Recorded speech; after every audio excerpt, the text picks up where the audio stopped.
going to have a review on the thermal depth time curve. Okay, so this is after we learned about the thermal depth rate curve. The thermal time depth curve is used for us to determine the Z value, here. Okay, so thermal time depth curve, we are using a logarithmic scale. And as we can tell, each unit here is 10 times bigger or smaller than the next unit. So that's a logarithmic scale. Okay, 10, 100, 1000. And that's the D value. And we have on the x-axis, we have the processing temperature. And as we recall, if we are going to process something at 90 degrees Celsius, it has a D value of roughly 1 somewhere here. If we are going to process the food or we are trying to eliminate the bacteria at a lower temperature, we usually would need a longer time. So let's say here. If we are going to process the food at a higher temperature, as you can imagine, as we can all imagine, higher temperature means a faster cooling time. So the D value will also be a little bit smaller. Of course, in a real situation, we will do some lab testing to determine the actual time. So I'm just roughly drawing this out.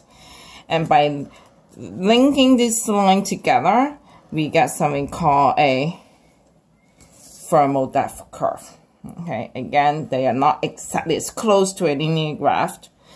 And Z value is the time, the change of temperature that will lead to a reduction of a 10 log reduction of the D value. So if we started here, that's at 1000, zoom in a little bit please, at 1000, so the times it takes to go to the temperature it takes to reduce this to 100. Okay, this time here, this temperature change here, we call it the Z value. Okay, so roughly this is 15 degrees Celsius.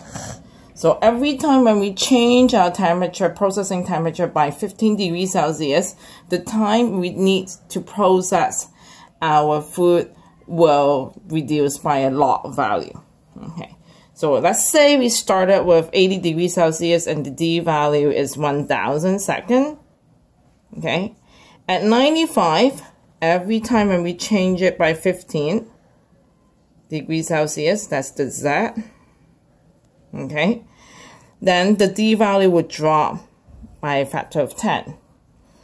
We change the processing temperature by another 15 degrees Celsius. Our processing temperature would drop by a factor of 10. So now we only need 10 seconds.